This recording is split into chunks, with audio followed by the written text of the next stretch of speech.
সুপ্রিয় দর্শক, আসসালামু আলাইকুম। আপনারা দেখছেন এন্টারপ্রেনার বাংলাদেশ আয়োজিত ফাউন্ডার্স জার্নির আজকের পর্ব। সঞ্চালনায় সাথে আছি আমি তানজিয়া আজমি বন্নি। আজকে প্রোগ্রামের শুরুতে আমি আপনাদের একটি প্রশ্ন করতে চাই। মনে করুন আপনি আগামী উইকেন্ডে কিছু একটা প্ল্যান করেছেন যে আপনি এক জায়গা থেকে আরেক জায়গায় যাবেন বা কোনো ছুটির দিনে কোথাও যাবেন। তো আমরা যখন একটি গন্তব্য থেকে অন্য একটি গন্তব্যে যেতে চাই, তখন আমরা সবার আগে কী চিন্তা করি? যে আমাকে একটি গাড়ি বুক করতে হবে, যেটি আমাকে হ্যাসেল ফ্রিভাবে একটি জায়গা থেকে অন্য জায়গায় সাশ্রয়ী মূল্যে নিরাপদে পৌঁছে দেবে, তাই তো? আপনারা হয়তো ভাবছেন এই প্রশ্নগুলো আমি কেন করছি, কারণ আমার এই প্রশ্নগুলোর মাঝে লুকিয়ে আছে আমাদের আজকের ব্র্যান্ডটির গল্প। আমাদের আজকের ব্র্যান্ডটি, যে ব্র্যান্ডটি নিয়ে আমরা কথা বলবো, তার নাম গাড়ি বুক, এবং আমাদের সাথে উপস্থিত আছেন ফাউন্ডার অ্যান্ড সিইও অফ গাড়ি বুক, সৈয়দ রাজীব হোসেন। চলুন স্বাগত জানাই আমাদের আজকের অতিথিকে, সৈয়দ রাজীব হোসেন। ভাইয়া কেমন আছেন? আলহামদুলিল্লাহ ভালো আছি, আপনি কেমন আছেন? আমিও আলহামদুলিল্লাহ ভালো আছি। আমরা শুনতে চাইবো আপনার মুখ থেকে আপনার উদ্যোগের কথা। আমাদের শুরুটা আসলে গাড়ি বুকের শুরুটা 2021 সাল থেকে। তো বাট এই শুরুর আগে আসলে আরও কিছু স্টোরি ছিল। তার আগে আমি জব করতাম, আমার একটা ইন্ডাস্ট্রি ছিল আইটি ইন্ডাস্ট্রিতে। তো আমি ওই ইন্ডাস্ট্রির কারণে আমাকে প্রায় দেশের বাইরে ভিজিটে যেতে হতো। তো আমি যখন আমরা প্রত্যেকবার দেশের বাইরে থেকে বাংলাদেশে ব্যাক করতাম, আমরা দেখতাম এয়ারপোর্টের মিসম্যানেজমেন্টগুলো। ওকে। আমাদের এয়ারপোর্টে কোনো ডেডিকেটেডলি কোনো ট্যাক্সি সার্ভিস নেই, সো আমাদেরকে উবার পাঠাও এগুলোর উপরে ডিপেন্ড করতে হতো। বাট উবার পাঠানোর জন্য তো আমাদেরকে আসলে ওয়েট করতে হয়। তো আমার জার্নিটা ওইখান থেকেই শুরু। আচ্ছা। বিকজ ব্যবসা করব এটা অনেক আগে থেকে আমার মাথায় ছিল, অনেক আগে থেকেই চিন্তা করতাম যে এন্টারপ্রেনার হব, স্বাধীনভাবে কাজ করব। তো ওইখান থেকে আসে যে আসলে এন্টারপ্রেনার হিসেবে আমাকে কী করা উচিত। সো এন্টারপ্রেনার হিসেবে আমি যখন চিন্তা করতাম যে আমি কেন এন্টারপ্রেনার হব, কি ইম্প্যাক্ট আমি আসলে সোসাইটিকে রাখবো। তো বিইং এ এন্টারপ্রেনার আমার কাছে মনে হতো যে আমরা প্রবলেমটাকে আইডেন্টিফাই করব, সলভ করব with a value, then it's become a product. So ওইখান থেকে আমার কাছে মনে হলো ওয়াই নট যদি আমরা একটা সার্ভিস স্টার্ট করতে পারি এয়ারপোর্ট থেকে সারা বাংলাদেশ। বিশেষ করে যারা আমরা প্রবাসীদের কথা বলি, প্রবাসীরা যখন এয়ারপোর্টে আসে ওরা কিন্তু অনেক ধরনের হ্যাসেল ওদের ফেস করতে হয়। তো ওই হ্যাসেলটাকে মিনিমাইজ কীভাবে করা যায়। তো আমরা তখন স্টার্ট করি যে ওয়াই নট দেশের বাইরে থেকে যারা আসে তারা দেশের বাইরে থেকে একটা গাড়ি বুক করবে, আচ্ছা, এয়ারপোর্টে এসে সেই গাড়িটা তাকে তার গন্তব্যে পৌঁছে দিবে। সো ওইখান থেকে আমাদের জার্নিটা শুরু।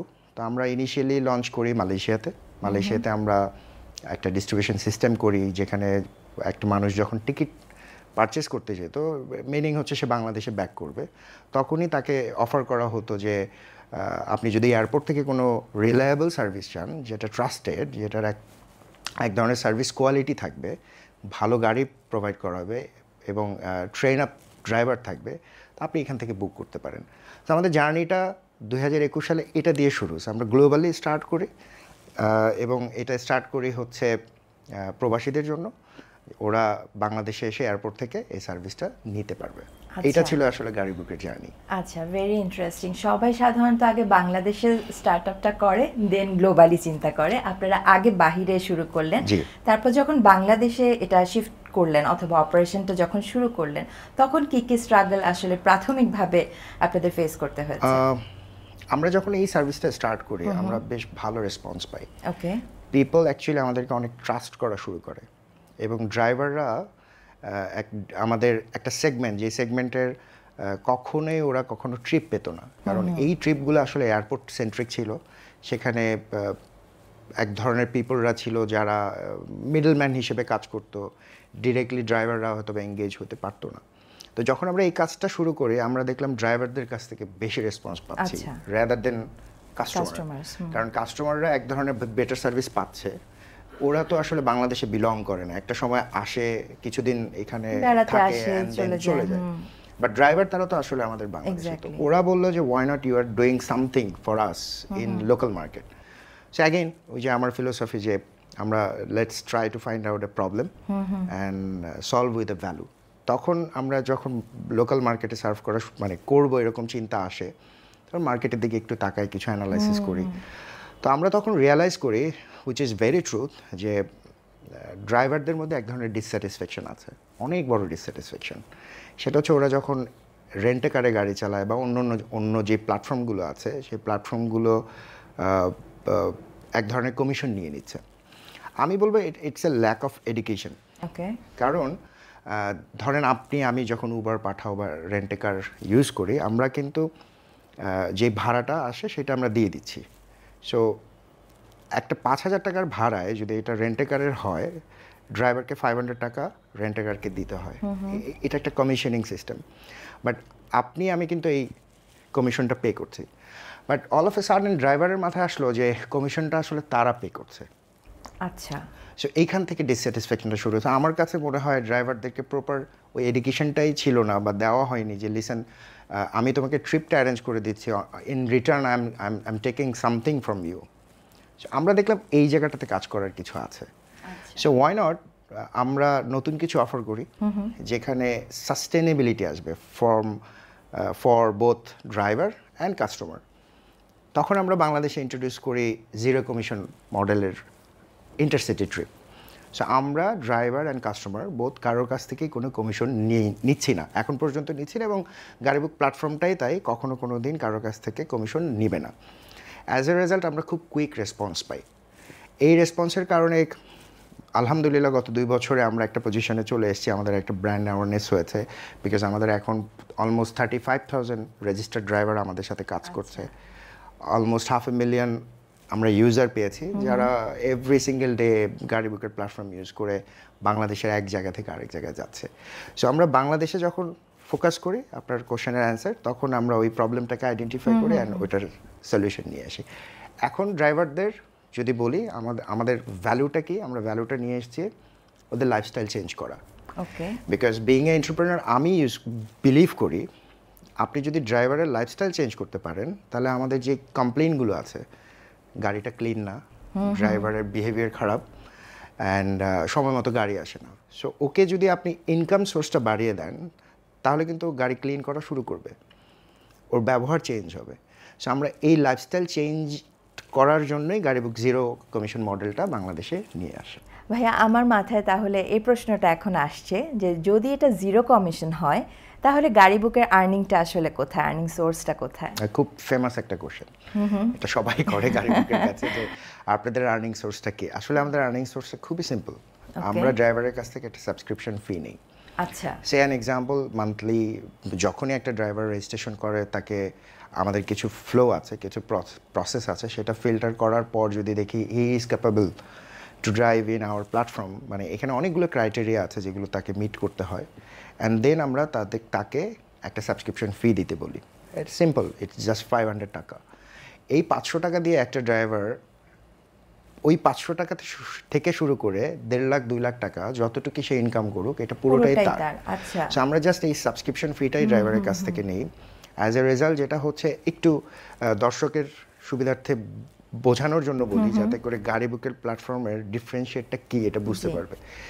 সে অ্যান এক্সাম্পল, একটা ড্রাইভার যদি রেন্টে কারেও সারা মাসে গাড়ি চালায়, সে যদি 50,000 টাকা আর্ন করে, 10% তাকে রেন্টে কার মালিককে দিয়ে দিতে হয়, উইচ ইজ 5,000 টাকা।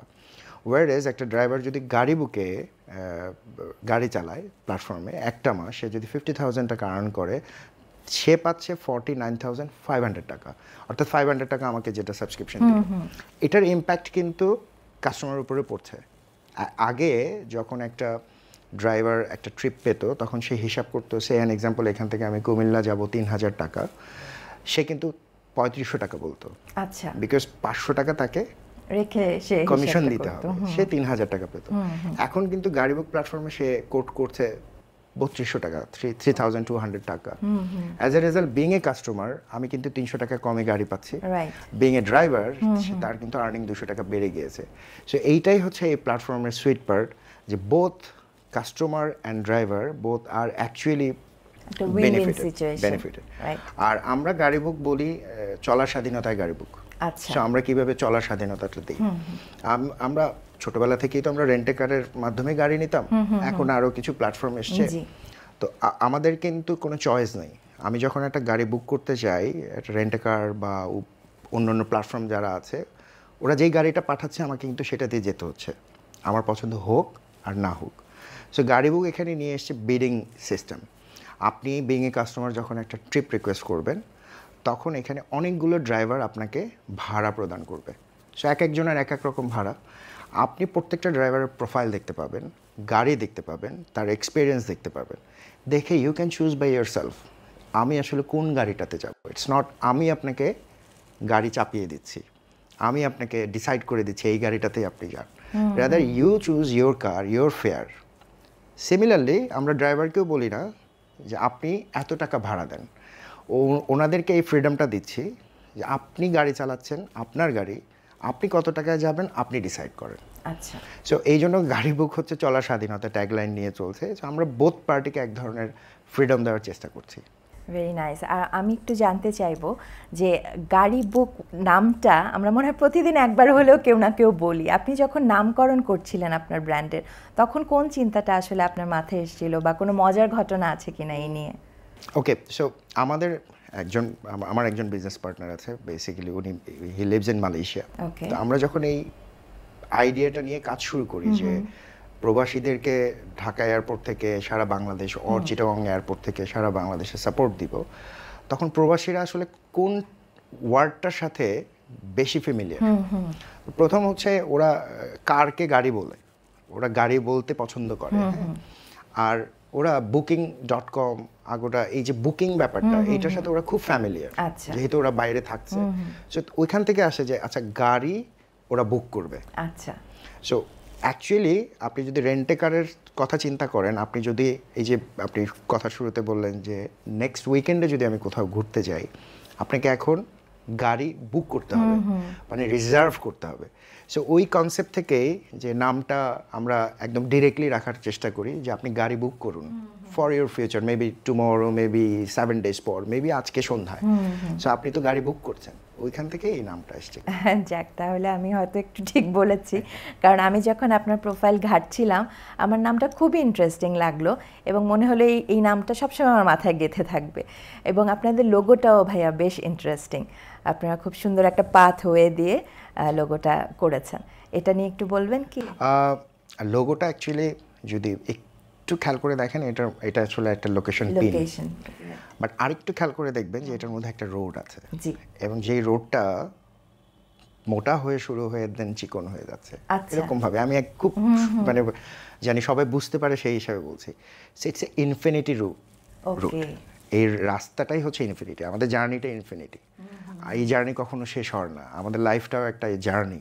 সো ওই জায়গা থেকে যে আমরা যখন একটা ইন্টারসিটি ট্রিপ বা কোনো ট্রিপই শুরু করি, এটা একটা ইনফিনিটিভ জায়গার জন্য আমরা শুরু করছি, একটা ডেস্টিনেশন ডেফিনেটলি আছে, আমরা সেখানে যাব। ওই কনসেপ্ট থেকে যে ওকে আমরা একটা পিন, যেটা আমরা সচরাচর এই জার্নির ক্ষেত্রে ইউজ করি, অ্যান্ড দ্যার ইজ ইনফিনিটি, যে গাড়ি বুকটা ইনফিনিটি টাইম ধরে মানুষকে সেবা দেওয়ার চেষ্টা করবে। আচ্ছা, যারা নতুন উদ্যোক্তা হতে চায় বা কখনো যদি মানে আমিও যদি ভাবি যে হ্যাঁ আমি একটা এরকম প্ল্যান করতে চাই, তারা আসলে কি ভাববে প্রথমেই, যে নামটা ব্র্যান্ডিংটা কেমন হওয়া উচিত, মার্কেটিং স্ট্র্যাটেজিটা কেমন হওয়া উচিত, তার একটা স্মার্ট লোগো চাই, আপনি কি পরামর্শ দিবেন যদি নতুন উদ্যোক্তাদের দিতে হয়? আমি সবাইকে এই কথাটা বলি, নাম অ্যাকচুয়ালি ফ্যাক্টর না। ওকে, আমরা অনেকগুলো ব্র্যান্ডের নাম বলতে পারি, আমাদের সেক্টরে বলতে পারি উবার, বাংলাদেশে পাঠাও আছে, কিছু ই কমার্স সাইটের নাম বলতে পারি, Lazada. What is the meaning of that Lazada? There is no meaning actually, maybe there is a meaning, but so খালি চোখে এগুলোর কোনো মিনিং নাই। আমি নতুন এন্টারপ্রেনার যারা আসে, do not focus on name.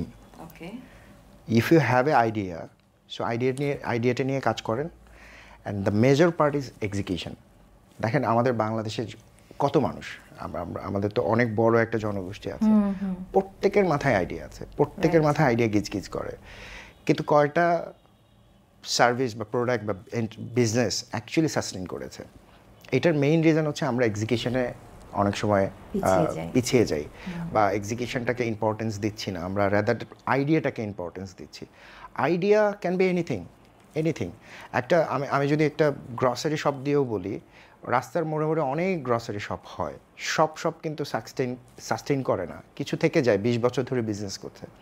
তার মানে ওনার এক্সিকিউশন প্ল্যানটা ভালো ছিল, উনি হয়তো অত বিজনেস পড়ে আসে নাই, but there is something on his mind যে আমি বিজনেসটাকে এইভাবে রান করবো। সো নতুন এন্টারপ্রেনারদের জন্য আমার একটাই suggestion, if you have idea, work on it and basically focus on execution. Execution properly করতে পারলে যে কোনো প্রোডাক্ট সাস্টেন করবে। আচ্ছা, আপনাকে আমি যখন আপনার প্রোফাইলগুলো সার্চ করছিলাম, একটু ঘাটাঘাটি করছিলাম, আমি দেখলাম যে আপনার একটা বেশ স্মার্ট কর্পোরেট ব্যাকগ্রাউন্ডও ছিল। আপনি দীর্ঘ সময় জবে ছিলেন, সো সেই অভিজ্ঞতাগুলোও নিশ্চয়ই আপনার এখন বেশ কাজে লাগছে। এবং আমার প্রশ্নটা হচ্ছে, আপনি কেন হঠাৎ জব মার্কেট ছেড়ে নিজে কিছু করতে হবে বা এই যে এন্টারপ্রেনারশিপে আসা, এটা কিভাবে হলো, কখন হলো? এইটা আসলে ছোটবেলা থেকেই। আচ্ছা, ছোটবেলা থেকে আমার ইচ্ছা ছিল যে আমি এন্টারপ্রেনার হব। ছোটবেলায় একটা জিনিস রিয়েলাইজ করেছিলাম যে এন্টারপ্রেনারশিপ মানে হচ্ছে এক ধরনের ফ্রিডম পাওয়া। আপনার মাথায় যত আইডিয়া আছে, যা কিছু আছে, ইউ ক্যান ইমপ্লিমেন্ট। আমি যখন জব করব আমি কিন্তু সবটা ইমপ্লিমেন্ট করতে পারি না, বিকজ এমপ্লয়াররা সবসময়, অনেক এমপ্লয়াররা আছে সবসময় রিস্ক নিতে চায় না, আবার অনেক এমপ্লয়াররা বলে যে হ্যাঁ I want to take that risk. But still আপনি জবে যেই পজিশনেই চলে যান না কেন, there are certain barrier. But এন্টারপ্রেনারশিপে আমার কাছে মনে হয় দ্যার ইজ নো ব্যারিয়ার, আপনি যে কোনো টাইপের রিস্ক নিতে পারেন। সো ওই জায়গা থেকে আসলে আমার কাছে মনে হয়েছে যে না, আমি এন্টারপ্রেনার হব। এখন এই হব চিন্তা করে আসলে there is a process to build up myself, যে আমি কখন কিভাবে কাজটা করব। মানে আমি যেই এইজে এসে বিজনেসটা শুরু করেছি, অনেকে বলে ইটস ইউ আর লেট। আমার কাছে মনে হয় ইটস নেভার লেট। আমার যখন শুরু করার আমি তখনই শুরু করেছি। সো অন দ্যাট প্রসেস আমার কেরিয়ারে আমি কখনোই, এটা বিশেষ করে যারা ইয়াং এখন কর্পোরেট ওয়ার্ল্ডে আছে তাদেরকে বলছি, do not say no to any work, do everything. Okay, so there is no department. আমরা কর্পোরেটে এটা দেখি যে এটা আমার ডিপার্টমেন্ট, এটা ওর ডিপার্টমেন্ট, ওর ডিপার্টমেন্ট, এটা আমার কাজ না, আমি করব না। Everything is a work. Right, if you want to become something, so everything is work. Learn it, do it. এই যে প্রসেসটা, এই প্রসেসটা দিন শেষে গিয়ে আমরা ওই যে আমরা ক্রিকেটের ক্ষেত্রে আমরা বাংলাদেশে সাকিব আল হাসানের কথা বলি, because he is a complete package as a fielder, as a বলার, অ্যাজ এ ব্যাটসম্যান। সো আমরা কেন প্যাকেজ হব না? আমাদেরকে প্যাকেজ হতে গেলে আমাকে প্রত্যেকটা কাজ আমাকে জানতে হবে। আমি যদি এন্টারপ্রেনার হতে যাই তাহলে আমাকে সব কাজ জানতে হবে। আমি বলছি না সব কাজে এক্সপার্ট হতে হবে, আমি বলছি জানতে হবে, অ্যাটলিস্ট অভিজ্ঞতা থাকতে হবে। এক্স্যাক্টলি, সো দ্যাট আমি যখন এন্টারপ্রেনার হব, আমি যদি ফাইন্যান্স না বুঝি তাহলে আমি কিভাবে ফান্ডিংটাকে প্রপার ওয়েতে এক্সিকিউশন করব। রাইট, সো এই জন্য আমি আমার ক্যারিয়ারে কখনো কোনো কাজ নিয়ে না বলিনি। আমার বসেসরা যখনই যেটা বলেছে, okay can you do it, আমার মনে হয় আমি সবার আগে হ্যান্ড রেজ করতাম, okay I want to do this. So I never thought যে এইটা আমার ডিপার্টমেন্ট না বা এটা আমার কাজ না। দো আমি বিং এ মার্কেটিং গায়ে, আমার সাবজেক্ট ডিফারেন্ট, আমার কাজ ডিফারেন্ট ছিল, বাট আমি অ্যাকাউন্টসের কাজও করতাম, আমি এইচআর এর কাজও করতাম। আচ্ছা, বিকজ নাও এডেজ এখন যখন একটা অর্গানাইজেশন রান করছি, that actually helping me to build a sustainable organization. আপনি তো ফাউন্ডার হিসেবে প্রথমে একাই আপনার ব্র্যান্ডটাকে দাঁড় করিয়েছিলেন, এখন বলছিলেন আপনি যে এখন আরও অনেক পার্টনার্স আছে আপনার। আমার শুরুটা, আইডিয়াটা আমার মাথায় যখন আসে, অ্যাজ আই সেইড, আমি মালয়েশিয়ার যিনি আছেন ওনার সাথে আমি ডিসকাস করি। সো আমরা তখন ডিফারেন্ট একটা বিজনেসে অলরেডি অ্যালাইন ছিলাম। আচ্ছা, অ্যান্ড আমার তখন অলরেডি আরেকটা আইটি ছোট একটা বিজনেস ছিল, ওখানে আরও দুজন পার্টনার ছিল। তো all together we discussed, and আমরা ডে ওয়ান থেকে আমরা এই চারজন অ্যাকচুয়ালি বিজনেস স্টার্ট করি। অ্যান্ড লেটার অন অ্যাকচুয়ালি একটা পর্যায়ে স্টার্ট আপ চালাতে গেলে we need some financial backup. So এখন লিঙ্ক 3 আমাদেরকে ফাইন্যান্সিয়াল ব্যাকআপটা দিচ্ছে, and they are very helpful. So far আমরা যতখানি এসেছি, লিঙ্ক 3-এর অনেক বড় অবদান রয়েছে। নট অনলি ফাইন্যান্সিয়াল, ওদের এক্সপার্টিস দিয়েও আমাদেরকে অনেক সময় হেল্প করছে। আচ্ছা, অনেকে আমি দেখেছি গ্র্যাজুয়েশন শেষ করার পর অথবা হয়তো থার্ড ইয়ার ফোর্থ ইয়ারে পড়ছে, ওই সময়টায় খুব একটা ডিলেমাতে ভুগে যে আমাকে কি আসলে জবে ঢোকা উচিত, নাকি আমি বিসিএস দিব, নাকি আমি ব্যবসা করব, বা আমি পারিবারিক অনেকের ব্যবসা থাকে, একটা ডিলেমাতে ভুগে কি করব, কি করা উচিত। তো আপনি আসলে কিভাবে ফোকাস করতে বলবেন এদেরকে?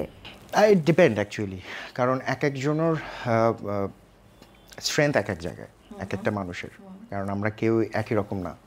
সো আমার মনে হয় যখন গ্র্যাজুয়েশন শেষ হয়, কেউ যদি মনে করে না আই ওয়ান্ট টু স্টাডি, বিশেষ দিতেই পারে, because there is also a different future. কেউ যদি মনে করে আমি এখনই জবে যাব বা এন্টারপ্রেনার হব, হি ক্যান ট্রাই। বাট আমার কাছে মনে হয় before entering into business at least কিছু এক্সপিরিয়েন্স গ্যাদার করাটা বেটার। যে কোনো একটা জায়গায় জব করে, সেটা হোক 2 বছর, সেটা হোক 3 বছর। বাট আমি যদি ফিল করি যে না, আমার কাছে সুপার একটা কোনো আইডিয়া আছে, I want two execute that, সেটাও করতে পারে। বাট ওই যে এক্সপার্টিসটা খুব জরুরি। এখন আমরা যখন 2-3 বছর কোথাও জব করার পরে আমার যে এক্সপার্টিসটা হয়, সেটাকে আসলে এক্সিকিউশন করতে, আমার ওই বিজনেসের প্রোডাক্টটাকে বা আইডিয়াটাকে এক্সিকিউশন করতে অনেক হেল্প করে। সো আমার সাজেশন হচ্ছে এন্টারপ্রেনার হওয়ার জন্য আমার মনে হয় কিছু এক্সপিরিয়েন্স গ্যাদার করা দরকার। আর কেউ যদি স্টাডি করে আরও বড় কিছু হতে চায়, that's a very good decision. So এটা আসলে পার্সন টু পার্সন ডিপেন্ড করে। ভ্যারি করে। আচ্ছা, আপনি যখন গাড়ি বুকটা শুরু করলেন, নিশ্চয়ই অনেকে অনেক রকম মতামত দিয়েছে যে কেন চাকরি ছাড়লা, কেন আবার ব্যবসা, অনেক মানে টিপিক্যাল আমাদের সোসাইটিটা যেমন হয় আর কি। আপনার এমন কোনো অভিজ্ঞতা হয়েছে? আমার তো সর্বপ্রথম আমার বাসা থেকে অবজেকশন আসছে, because on that time actually I am already having a different life. মানে কর্পোরেটের একটা জায়গায় ছিলাম, ফাইন্যান্সিয়াল স্ট্রেংথ ডিফারেন্ট ছিল। সো যখন আমি আমার ওয়াইফের সাথে শেয়ার করি, listen, I want to quit my job and want to start something by my self, তখন সবার আগে ওই অবজেকশন দিয়েছিল যে মানে আমরা কীভাবে সাস্টেইন করব। তো পরে আমার মনে হয় অল্প কিছুদিন পরে আমার ওয়াইফ এসেই আমাকে বললো, না, you should listen to your heart, as you want to do something, do it. আমাদের হয়তো স্ট্রাগলিং হবে কিছুদিন। সো অনেকে আসলে বাইরে থেকে অনেকে রকম ভাবে যে একটা স্টার্ট আপের সিইও ফাউন্ডার মেবি একটা ডিফারেন্ট লাইফস্টাইল। না, আমার জানা মতে প্রত্যেকটা ফাউন্ডারকে অনেক স্ট্রাগল করতে হয়, এবং সেটা ফাইন্যান্সিয়ালি করতে হয়, কাজের ক্ষেত্রে করতে হয়। সো আমাকে ওই ধরনের জায়গা থেকে যেতেই হয়েছে। ফ্রেন্ডরা এনকারেজ করেছে, আর আমার সব থেকে বড় সাপোর্ট ছিল অ্যাকচুয়ালি আমার হাউস, আমার বাসা। আমার ওয়াইফ আমাকে সবসময় সাপোর্ট করেছে। আমার মা তখন ছিলেন, এখন আমাদের সাথে নেই। আমার মা সবসময় বলতো যে তুমি যেটাই করো মনোযোগ দিয়ে করো, you will gain something. So do not run for money, do something, money will come to you. So আমি ওই ইয়াতেই আছে এখন। আচ্ছা, তো এমন কোনো ভুল সিদ্ধান্ত মনে হয় যে এটা না করলেও হতো বা এটা করলে হয়তো আরো বেটার হতো? ওরকমভাবে এখনো আসলে রিয়েলাইজেশন আসেনি, বাট কিছু জায়গায় ফিল করি যে আমাদের ইনফ্রাস্ট্রাকচারটা যদি আরও বেটার হতো, আমাদের রুলসগুলো যদি আরও বেটার হতো, যে কোনো এন্টারপ্রেনারের জন্য বিজনেস করাটা অনেক ইজি হতো। অনেকগুলো জিনিস আছে আমাদের ট্রান্সপোর্ট সেক্টরে, রুলসগুলো অনেক ভায়োলেশন হয়, আমাদের ইনফ্রাস্ট্রাকচার অনেক প্রবলেম, সিকিউরিটির অনেক প্রবলেম। এই জায়গাগুলো যদি government and private sector both একসাথে কাজ করতো, আমার মনে হয় এই সেক্টরটা অনেক বড় একটা সেক্টর হতে পারে। স্টিল সোফার এটা অলমোস্ট $258 মিলিয়ন একটা মার্কেট ইয়ারলি, বাট আমরা কতখানি এটার উপর ইনভেস্ট করছি, ইনফ্রাস্ট্রাকচার কতখানি তৈরি করছি। হ্যাঁ, এখন হচ্ছে রোড কমিউনিকেশন বেটার হচ্ছে, বাট স্টিল আমার কাছে মনে হয় যে আমরা যখন শুরু করি বা এখনও যদি এই ইনফ্রাস্ট্রাকচারটা দেয়া যায় একটা সিইওকে, একটা ফাউন্ডারকে, ওরা আরও ভালো কিছু করতে পারবে। আচ্ছা, তো আপনি কি মনে করেন যে অন্য আরও 5টা কোম্পানি বা 5টা ব্র্যান্ড থেকে মানুষ কেন গাড়ি বুককে চুজ করবে? আপনি কেন আলাদা? গাড়ি বুক is actually giving you experience. Okay. So it's reliability দিচ্ছে, আপনাকে সেফটি দিচ্ছে, আপনাকে সিকিউরিটি দিচ্ছে, and on the top of আমরা সবসময় যেটা খুঁজি বিইং এ কাস্টমার, একটু লো প্রাইস বা আমার সামর্থ্যের মধ্যে একটা কিছু। সো গাড়ি বুক এমন একটা প্ল্যাটফর্ম, 3 ধরনের কাস্টমার আসলে মার্কেটে এক্সিস্ট করে। একটা কাস্টমার যে হচ্ছে সবসময় একদম লো কস্টে অনেক কিছু চায়, আরেকজন কাস্টমার সে কিন্তু একটু অ্যাভারেজ, যে ওকে আমি একটু price sensitive but I need also quality. আরেকটা হচ্ছে always look for quality. So গাড়ি বুক সাচ এ প্ল্যাটফর্ম, এখানে আমি তখন যেটা আপনাকে বললাম, অনেক ধরনের ড্রাইভার এখানে একটা ট্রিপে বিট করে। সো আপনি যদি প্রাইস সেন্সিটিভ হন, আপনি এখানে একটা ড্রাইভার পেয়ে যাবেন। আপনি যদি অ্যাভারেজ কোনো কাস্টমার হন যে আমার একটা গাড়ি, মোটামুটি একটা গাড়ি দরকার, প্রাইসিংটা মোটামুটি ঠিক হলে আমি নিতে পারবো, এটাও কিন্তু গাড়ি বুকে আছে। আরেকটা হচ্ছে না, I need a good quality car, doesn't matter the price. So এটাও ওই একটা ট্রিপ রিকোয়েস্টে পেয়ে যাচ্ছেন। So that's your freedom. এই যে ফ্রিডমটা দিচ্ছি, that's why I think day by day কাস্টমাররা আমাদেরকে চুজ করছে, ড্রাইভাররাও আমাদের সাথে আরো কমফোর্ট ফিল করছে। একজন ক্লায়েন্ট কিভাবে আপনাকে রিচ করতে পারে? এটাকে একটা অ্যাপ বেসড আমাদের অ্যাপ আছে, আমাদের ওয়েবসাইট আছে, সো ওইখান থেকে আমাদের সমস্ত ট্রিপ। আচ্ছা, এটা কি এখন পর্যন্ত শুধু ঢাকা বেসড বা চিটাগাং বেসড? এটা যদি বলি সারা বাংলাদেশি। ওকে। আমরা যদি অফিসিয়ালি বলি, যদি ঢাকা অ্যান্ড চিটাগাং আমরা লঞ্চ করেছি, বাট আমরা পরবর্তীতে দেখতে পেলাম যে সারা বাংলাদেশে আমাদের ড্রাইভার আছে। সো আমরা কিন্তু ওই জায়গাগুলোতে ফোকাস করিনি, বাট ড্রাইভাররা উইলিংলি সেখান থেকে রেজিস্ট্রেশন করেছে, অ্যান্ড অ্যাজ এ রেজাল্ট ওখান থেকে কাস্টমারও আসছে। এখন সারা বাংলাদেশ থেকেই আমাদের ট্রিপ রিকোয়েস্ট আসে, সারা বাংলাদেশে আমাদের এখন। তার মানে যে কোনো ক্লায়েন্ট বা কাস্টমার যদি মনে করেন ঢাকা থেকে ময়মনসিংহ যেতে যাচ্ছে বা নারায়ণগঞ্জ যেতে যাচ্ছে, সেও তো পারবে আপনাদের। Even if you talk about যে ময়মনসিংহ থেকে ঢাকা আসবে, সো ময়মনসিংহ থেকে যদি কেউ একটা ট্রিপ রিকোয়েস্ট করে, ময়মনসিংহে we have driver, so easily ওই ড্রাইভার। আসলে পুরো বাংলাদেশকে আপনারা কভার করছেন, ভেরি নাইস। আমি যদি বলি আগামী 5 বা 10 বছর পর আপনি গাড়ি বুককে কোথায় দেখতে চান? অনেকগুলো তো প্রসেস আছে, আমরা প্রসেস ধরে যদি যাই, বাট অ্যান্সার মানে এক কথায় অ্যান্সারটা হচ্ছে আমরা ট্রান্সপোর্ট ইন্ডাস্ট্রির 1 নম্বর অ্যাপ হতে চাই। সো আমি বলছি ট্রান্সপোর্ট ইন্ডাস্ট্রি, এখানে অনেকগুলো কাজ করার জায়গা আছে। আমরা এখন ইন্টারসিটি নিয়ে কাজ করছি, সবার ডিমান্ড অনুযায়ী আমরা very soon, most probably next ইয়ারের মধ্যে আমরা রাইড শেয়ার নিয়ে আসবো ঢাকা এবং Chittagong, and then we have a plan up to 2029 আমরা এই ট্রান্সপোর্ট সেক্টর নিয়ে আরও অনেকগুলো প্রোডাক্ট নিয়ে আসবো, যেগুলো হয়তো বা এখন বিজনেসের সিক্রেসির কারণে বলা যাচ্ছে না, বাট প্রত্যেকটা প্রোডাক্ট হবে হচ্ছে পিপল সেন্ট্রিক। কোনো একটা প্রবলেম, সেই প্রবলেমটাকে আমরা সলিউশন করবো উইথ আ ভ্যালু। সো আমরা যেমন ওই যে কমিশন নিচ্ছি না, সো আমরা প্রত্যেকটা প্রোডাক্টের মধ্যেই আমাদের এই টোনটা থাকবে যে আমরা একটা কিছু করব, সেখান থেকে others people will be benefited as well as definitely we will have some business. So 5 বছরের মধ্যে নাম্বার 1 অ্যাপ হতে চাই in transport sector. That's very great. আপনার জন্য অনেক অনেক শুভকামনা রইল এবং অনেক ধন্যবাদ ফাউন্ডার্স জার্নিতে আজকে আমাদেরকে সময় দেওয়ার জন্য। আপনি যদি এন্টারপ্রেনার বাংলাদেশের উদ্দেশ্যে কিছু বলতে চান আমাদের অডিয়েন্সদের জন্য। Thank you entrepreneur Bangladesh. আমার মনে হয় এই ধরনের প্রোগ্রাম হওয়া উচিত। আপনারা যেটা শুরু করেছেন তাতে আমরা অনেক কথা বলতে পারি, যেগুলো আমরা হয়তো বা সচরাচর বলার সুযোগ আসে না। এই ধরনের প্রোগ্রামগুলোতে হয় আমরা মন খুলে কথা বলতে পারি, আমাদের ইনফ্রাস্ট্রাকচার নিয়ে কথা বলতে পারি, আমাদের কি করণীয়, আমাদের যদি আরও কিছু বলার থাকে আমরা বলতে পারি। So thanks to entrepreneur Bangladesh এই ধরনের প্রোগ্রাম করার জন্য। আশা করি ভবিষ্যতে আরও বড় কিছু আপনারা করবেন। ওয়েলকাম। ইনশাআল্লাহ আগামীতেও আমরা আপনাদেরকে আমাদের সাথে পাবো। আচ্ছা ভাইয়া, আরেকটা প্রশ্ন, প্রচলিত অন্যান্য যে অ্যাপগুলো আছে আমি সেগুলোর কথা বলবো না, বাট গাড়ি বুক আসলে ক্লায়েন্টদের সেফটি সিকিউরিটিটা কিভাবে মেনটেন করছে, কিভাবে আপনি তাদেরকে এই নিশ্চয়তাটা দিচ্ছেন? ওকে, সো যখন একটা ট্রিপ বুক করে একটা কাস্টমার, প্রথমত হচ্ছে সে এই ট্রিপটার ট্র্যাকিং করতে পারে। ওকে, যেমন আপনি যদি কোনো ট্রাভেল করেন, এই ট্রাভেল লোকেশনটা আপনি আপনার ফ্যামিলির কোনো ফ্রেন্ডস বা ফ্যামিলির কোনো মেম্বার্সের সাথে আপনি শেয়ার করতে পারেন, সো দ্যাট আপনি ট্রাভেল থাকা অবস্থায় সে কিন্তু আপনাকে ট্র্যাক করতে পারে। অ্যান্ড আমাদের বাংলাদেশ বা যে কোনো জায়গায়, পৃথিবীর যে কোনো জায়গায় রোডে অ্যাক্সিডেন্ট হতেই পারে। সো আমরা প্রত্যেকটা জার্নিতে ইন্স্যুরেন্স কভারেজ দিচ্ছি, আচ্ছা, for both driver and customer. So আমরা চাই না এরকম কিছু, বাট স্টিল যদি কোনো ধরনের কোনো অ্যাক্সিডেন্ট হয় আমরা এই ইন্স্যুরেন্স কভারেজটা দিচ্ছি। এছাড়াও আমাদের একটা ডেডিকেটেড কাস্টমার সার্ভিস আছে, যারা প্রতিনিয়ত ট্রিপ চলাকালীন সময় আমরা সব সময় কাস্টমারের সাথে এবং ড্রাইভারের সাথে কমিউনিকেশন করি যে ট্রিপটা কেমন হচ্ছে, কিভাবে যাচ্ছে। সো এইটা কিন্তু আমরা দেখলাম কাস্টমাররা অনেক পছন্দ করে। নিশ্চয়ই কাস্টমারদের কাছ থেকে আপনারা একটা ফিডব্যাক নিচ্ছেন। আচ্ছা, এবং ওই যে বললাম জার্নি অবস্থায় কিন্তু আমরা অনেক সময় ফোন দিই। আচ্ছা, কাস্টমারকে ফোন দিয়ে জিজ্ঞেস করে মানে is he or she comfortable, যদি কোনো প্রবলেম থাকে ইমিডিয়েটলি আমরা জানতে পারি। সিমিলারলি ড্রাইভারের সাথে আমরা এই কাজটা করি।